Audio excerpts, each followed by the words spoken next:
Poucos dias antes do envio da carta do deputado americano Chris Smith ao ministro Alexandre de Moraes do Supremo Tribunal Federal, o senador Marcos Duval, em pronunciamento ao vivo, havia alertado sobre o avanço das iniciativas em cortes internacionais sobre as violações de direitos humanos que vêm ocorrendo no Brasil.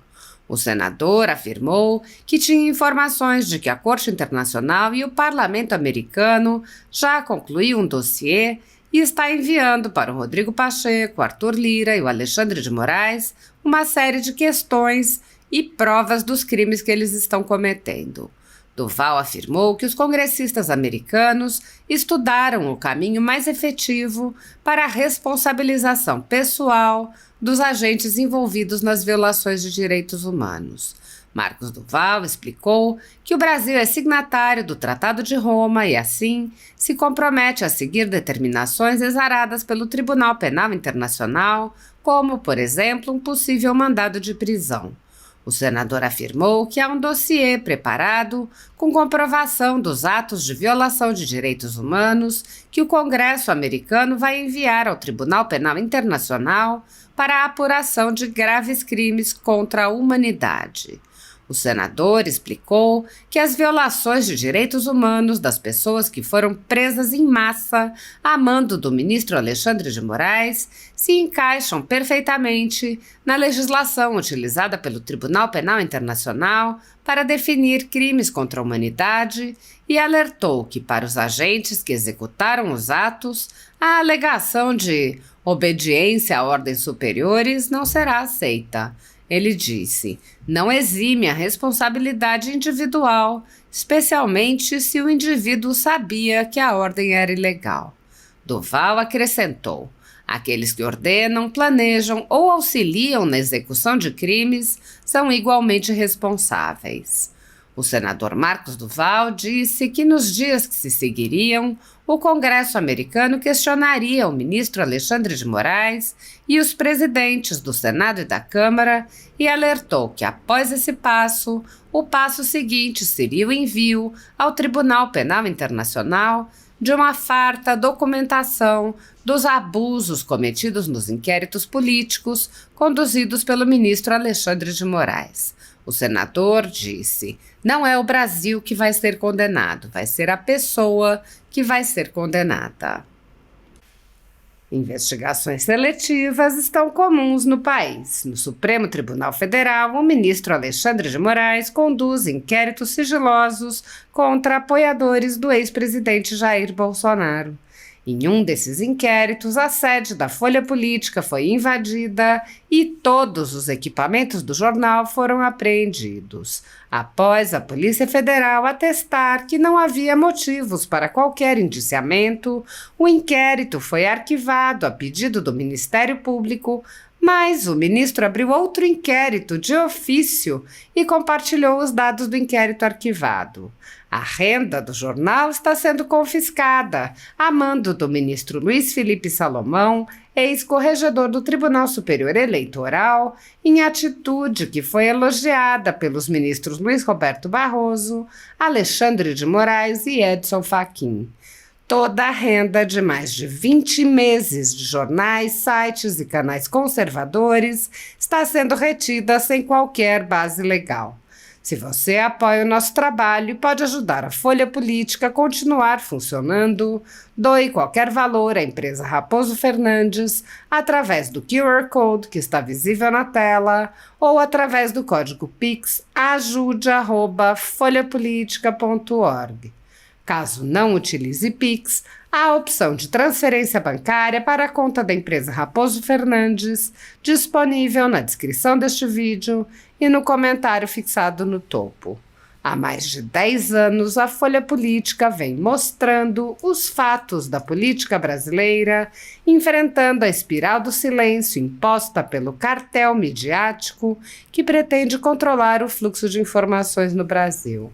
Pix ajude@folhapolitica.org. Assis. A Corte Internacional. Eu já falei isso aqui.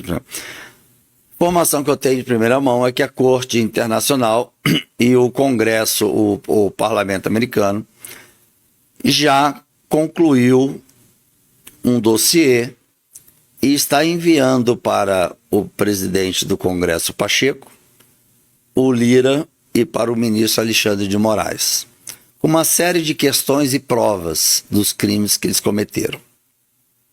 Bom, aí vocês vão perguntar assim, mas não vai dar em nada. Estudando o caminho, que eles fizeram um estudo de qual seria o caminho mais efetivo para a penalização pessoal desses profissionais da segurança da função pública.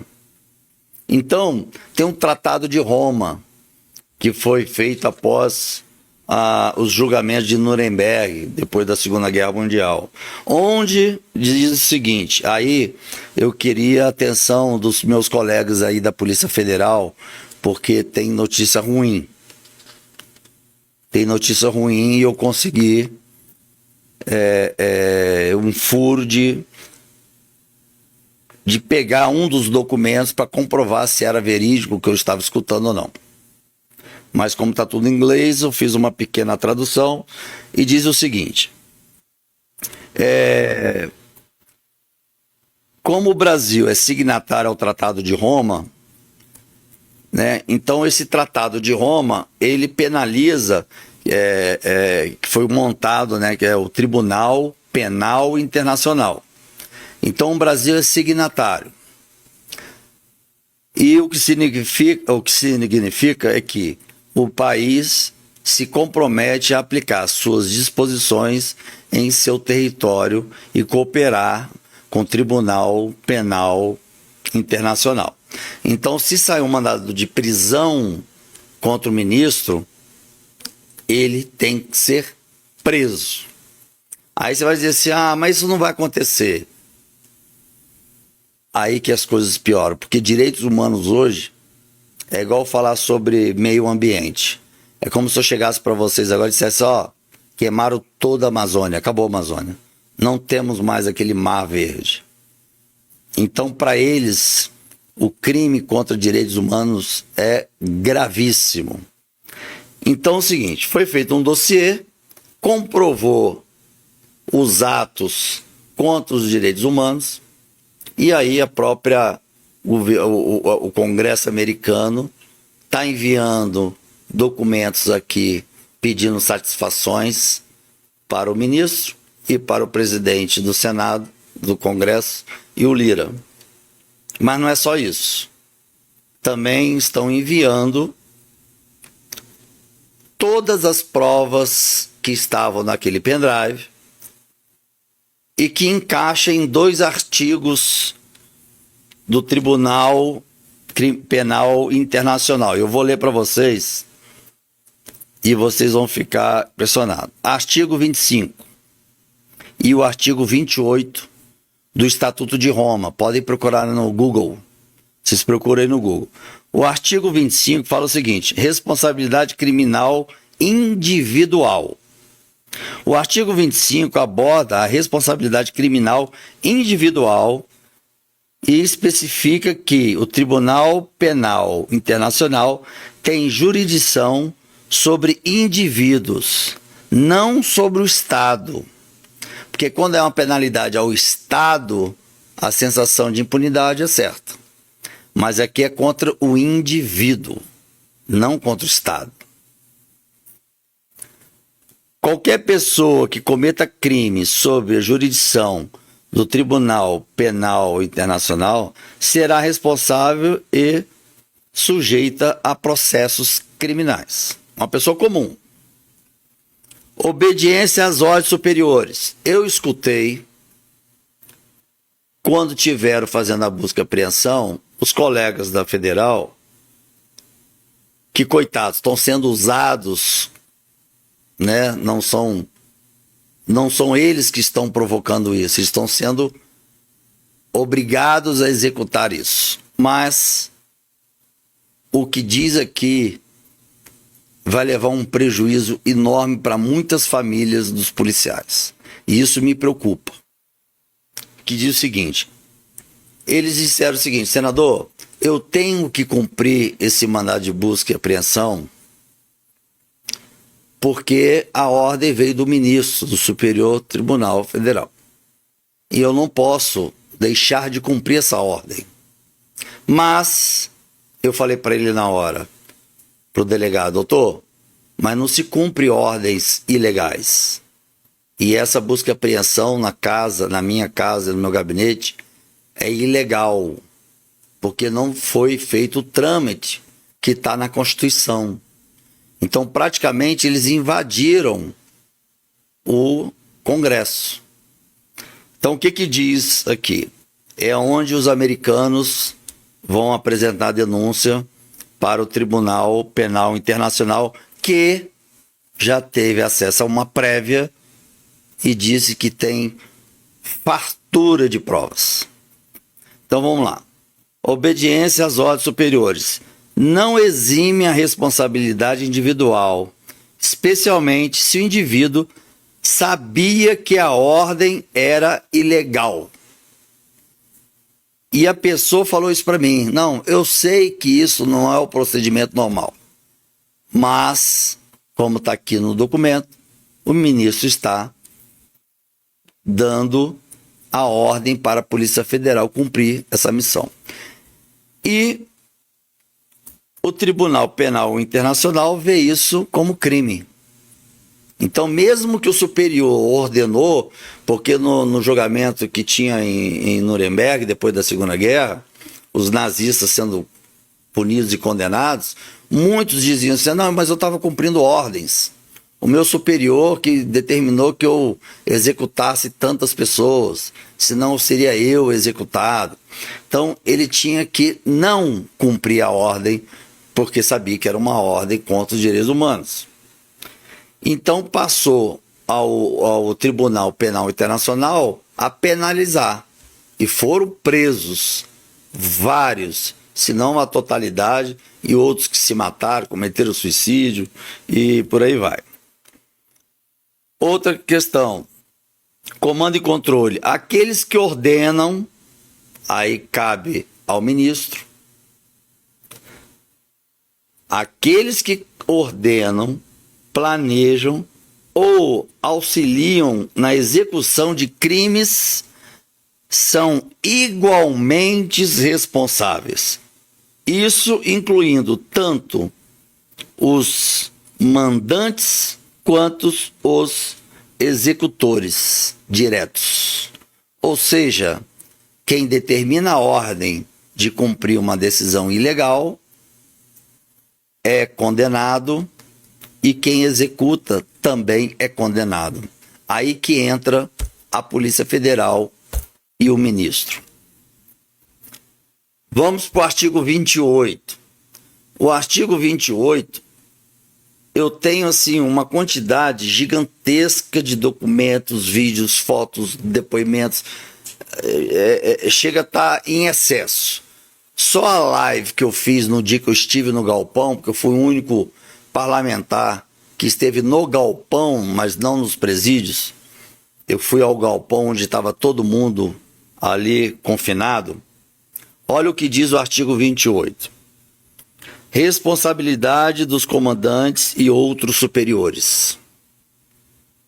O artigo 28 especifica a responsabilidade dos comandantes e outros superiores por crimes cometidos por força sobre seu controle. Bom, continua aqui. Espera aí, que agora já embolou. Isso aqui fica. É muita papelada. Comandantes militares são responsáveis se sabiam ou deveriam saber que suas forças estavam cometendo ou prestes a cometer crimes e não tomaram medidas adequadas para prevenir ou reprimir tais atos. Superiores civis são responsáveis se sabiam ou deveriam saber que subordinados estavam cometendo crimes e não tomaram as medidas necessárias para impedir ou punir tais atos. Então também não fica só na esfera militar. Vai para o mundo civil. Secretário de Segurança, governador, ministro. Responsabilidade pela tortura e outras violações. Escutem. O Estatuto de Roma considera e maus tratos como crimes contra a humanidade e crimes de guerra quando cometidos em contexto de um ataque generalizado ou sistemático contra a população civil ou como parte de um conflito armado. Isso inclui a responsabilidade por o uso de dor ou sofrimento severo físico ou mental, intencionalmente infligindo a uma pessoa para obter informações ou confissões, punições, intimidações e coerção. Ou seja, quantas pessoas estão presas, sendo pressionadas psicologicamente para começar uma delação, como está acontecendo com esse rapaz aí, acho que é advogado, que está preso há 4 meses porque supostamente ele estava fora do Brasil. Eu vou botar aqui, mostrar umas questões aqui também. Já estamos terminando.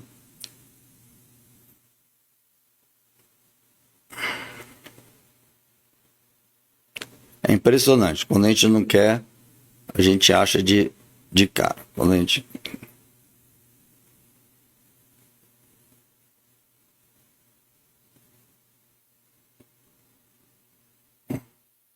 Peraí.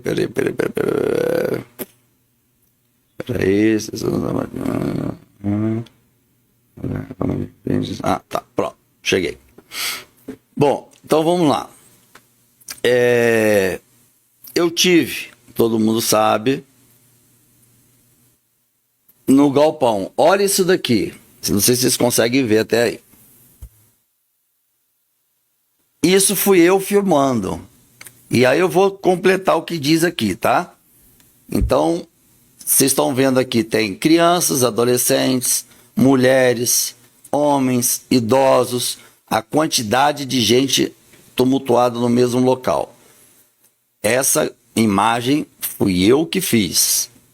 Então essas imagens só eu que tenho por ter tido a oportunidade de entrar no local. Mas vou mostrar um outro detalhe.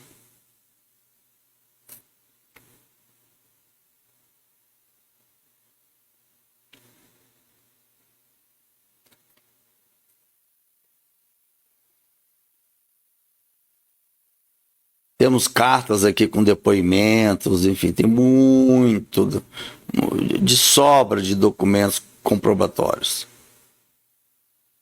É porque tem uma figura muito impactante que eu precisava mostrar para vocês. Estou chegando lá.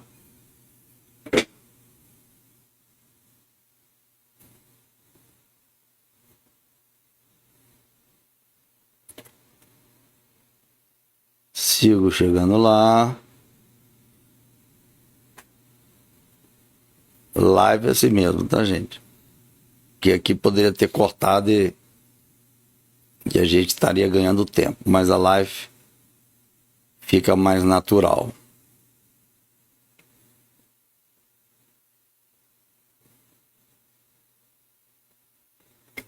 Bom, não achei aqui de cara, mas não vai faltar oportunidade. Mas vamos ler. Eu falei, o uso da dor, o sofrimento severo, físico e mental, intencionalmente infligindo a uma pessoa para poder obter informações ou confissões, punições, intimidação ou coerção. Aí vem tratamento desumano. A submissão de pessoas a condições desumanas, como confinamento sem alimentação. Eu vi isso lá.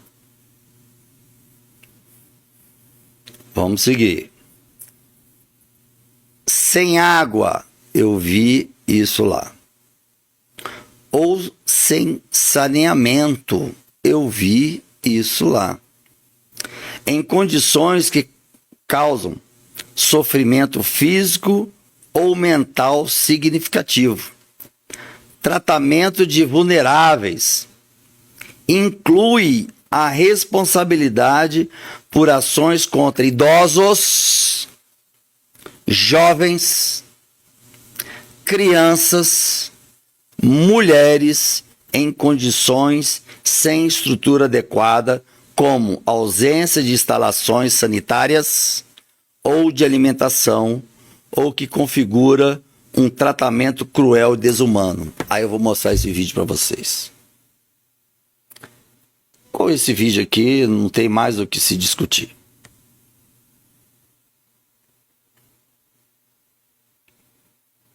Então, é impressionante. Parece que a lei foi feita para essa tragédia que aconteceu no Brasil. Ó, vamos ver se pega.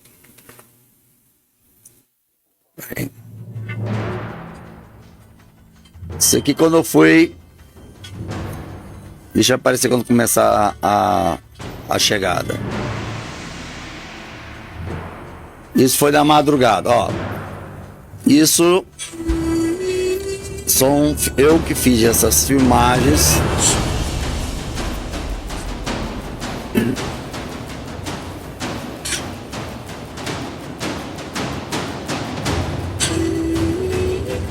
Eu vou lendo para vocês. Tratamento desumano. A submissão de pessoas a condições desumanas, como em confinamento sem alimentação, sem água ou saneamento, em condições que causam sofrimento físico ou mental significativo. Inclui a responsabilidade por ações contra idosos, jovens, está tudo aqui, ó, crianças e mulheres em condições sem estrutura adequada, com ausência de instalações sanitárias ou de alimentações, o que configura um tratamento cruel e desumano. Quem disse isso é o Tribunal Criminal Internacional. Isso é desumano. Então não é narrativa de direita e de esquerda. Isso está na lei, no Tribunal Criminal Internacional. Ou seja, é desumano. Então, vocês podem reparar aqui, eu vou até ver se eu consigo dar uma parada, que vocês vão ver senhoras. Vocês vão ver senhoras e vão ver crianças que estavam do meu lado. Ver se eu consigo dar uma pausa. Bom, enfim, isso também está nas minhas redes sociais. Então, como vocês viram, tem idosos, mulheres, homens, crianças, adolescentes, todos. Tudo filmado ao vivo. Olha esse rapaz aqui. Deve ter 14 anos de idade. Ele aparece bem aqui no cantinho, aos prantos, sozinho, pedindo para que pudesse, aqui ó, para que pudesse ajudá-lo a sair de lá, porque ele não conseguia nem falar com os pais. Uma criança. Então isso é desumano. E quando eu perdi a minha redes sociais, eu fiquei censurado, trabalhei bastante em estudar todos os órgãos internacionais que lidavam com tratamento desumano, né, contra os direitos humanos. E quando eu li o artigo 25 e o 28, eu falei, não, isso daqui parece que foi feito depois de ter assistido a imagem, não é possível. Então, essa imagem, essa live que eu fiz, só ela, por si só, já enquadra aqui.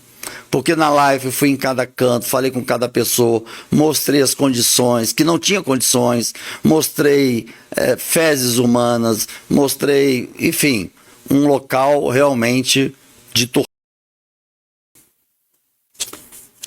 Casos específicos condições desumanas. Relatos de pessoas mantidas em locais sem infraestrutura adequada. Então, isso seriam essas pessoas relatando para o Tribunal Penal Internacional. Relatos de pessoas mantidas em locais sem infraestrutura adequada, sem alimentação, sem instalações sanitárias, expostas a condições desagradantes e submetidas a tortura, são relevantes para a aplicação do Estatuto de Roma. Tais ações violam os direitos humanos fundamentais e são puníveis pelo Tribunal Penal Internacional, independente de quem deu a ordem ou de quem executou. E aqui era a Academia da Polícia Federal. Então, vai responder tanto o ministro quanto o diretor da Polícia Federal, que eu fui testemunha do desespero dele de ter sido avisado 30 minutos antes que ele deveria abrir os portões da Academia de Polícia, porque iam chegar 50 ônibus com presos. E ele falou para mim do desespero de receber um telefonema desse e numa academia de polícia que não é um local para se fazer sabatina e outras coisas. Então, ou seja, ele no dia falou isso para mim e eu estou colocando para vocês para não falar que eu sou injusto, mas eles estavam preocupados mesmo, os policiais federais. E aqui eu quero agradecer a eles, porque quando eu vi eles tratando muito bem, dentro das condições. Não tinha condição nenhuma, alimentação, água, nada, mas eles começaram a pedir à família colchão, pediram à família para correr, para trazer água, e não sei o que, tentaram fazer o possível dentro do impossível. E eu não acho justo a Polícia Federal pagar por isso. Mas a Corte Internacional penaliza quem executou. Difícil, né? Difícil. Bom, então aqui tem uma série de crimes que são condenados pelo tribunal e são exatamente que encaixam perfeitamente nas situações vividas no dia 8, dia 9. Terminando.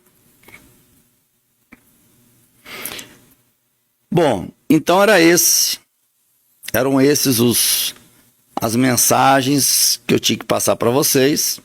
A boa notícia é sobre as condições de trabalho dos profissionais de segurança. Meus parabéns, conseguimos. Temos mais uma etapa que é a aprovação na Câmara dos Deputados. Então a gente precisa continuar ainda aí, todo mundo aguerrido, porque passou pelo Senado com aprovação do governo. Eu não chamo nem de governo, parece que eu estou compactuando com um criminoso, mas